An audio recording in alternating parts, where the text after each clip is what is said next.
everyone, it's Jason with Planted in Detroit. So today we're going to do a care video on Zamioculcas Zamiifolia, also known as the ZZ plant.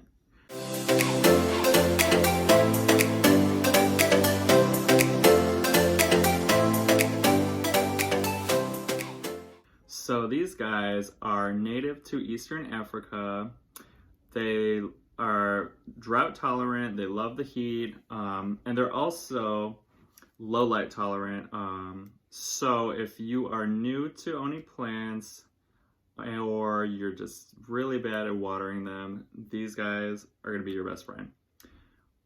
So let's talk a little bit about them.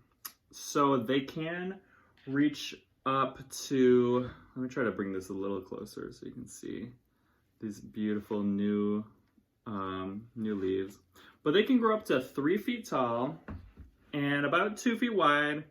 Of course, if you have multiple together, you can get bigger and bigger.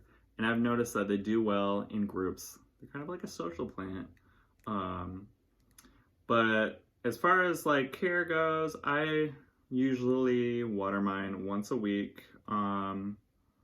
If it's really dry, but recently I've been doing it like every other week. They don't require a lot of water. They actually prefer not to have a lot of water.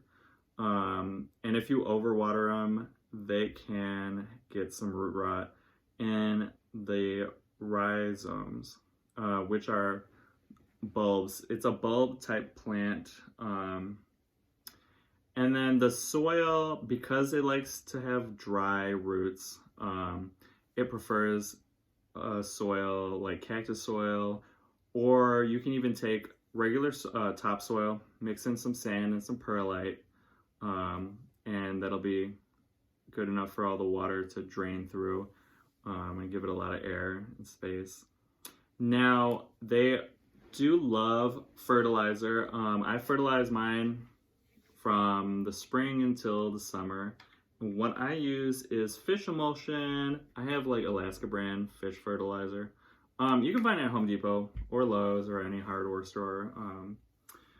And it's pretty easy. You just put a tiny bit in water and you dilute it, and then it's enough for a lot of plants. Or if you just have 1 or 2 plants, you can use it. Like what I do is I reuse like plastic bottles and I keep it in there, and then when it's time to fertilize, I just mix it in with some water and distribute it to every plant that I have. Now, when they're young, like this guy's is only about 1.5 years old. When they're young, they grow pretty quick, so you do want to repot them once a year to a pot that's like 1 to 2 inches larger than what they're in. Plastic pots are great, especially this one that has like a reservoir underneath. You can do ceramic or terracotta. Terracotta is probably your best bet because they're porous and it'll let the roots breathe really well. But just a warning, the bulbs underneath, when they grow, they can grow fast, and they have been known to split pots, plastic or ceramic pots, and it can break your pot if you're not careful. So just FYI. And then if you do want, like if it's getting big, I'm gonna let this guy grow probably another year or 2. We'll see how fast he grows. But if they're too big, or if you just want to make multiple, it's best to divide them at the roots, at the rhizomes. There you go, rhizomes. It's best to divide them at the root, divide the plant so it comes apart into 2 clumps, and that way you'll have 2 healthy plants. I've tried cuttings, they don't work that well and they take a long time to root. And if you want just like a healthier plant, it's just best to divide them at the rhizomes. Now, if you have animals or children, these plants are poisonous, so you want to make sure no one's eating them. And even if you're cutting, like if I cut or trim back some of it, you want to make sure to just wash your hands pretty thoroughly afterwards. But they are so easy. I like them better than cacti as far as low maintenance plants because it doesn't require a ton of sunlight. Like cacti and succulents, they want a lot of sunlight and they want it direct sunlight, which most people don't have, especially in apartment buildings. So this guy, he does well just in the corner of my room, low indirect light. He just chills.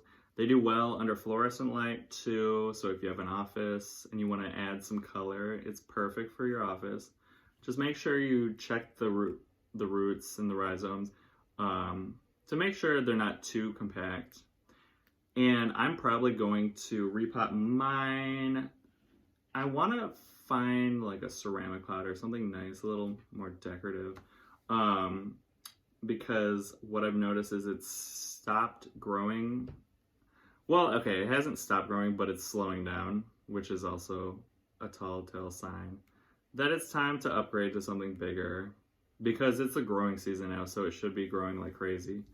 And to tell, I mean, it's, you can probably see the light green, like the almost neon color green, that's all brand new. So it's like, it's growing all around pretty well.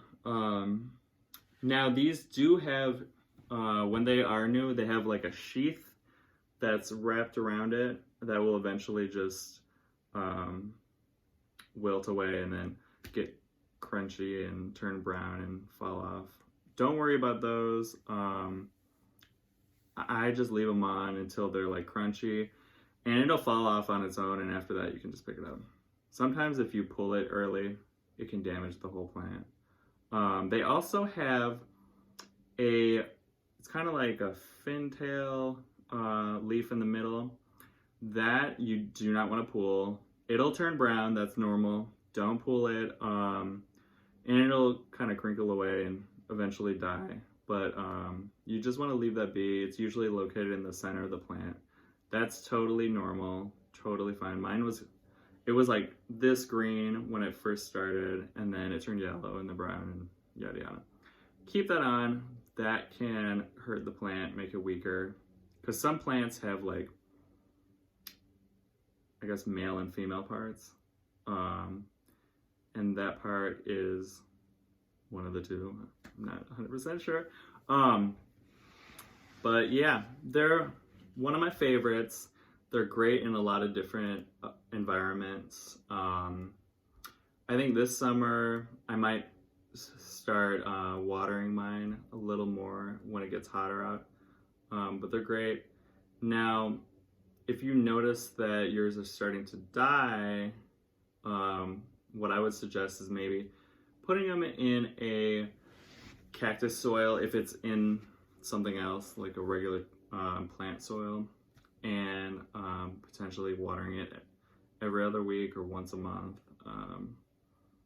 Because a lot of people, when they have sick ZZ plants, it's usually from overwatering.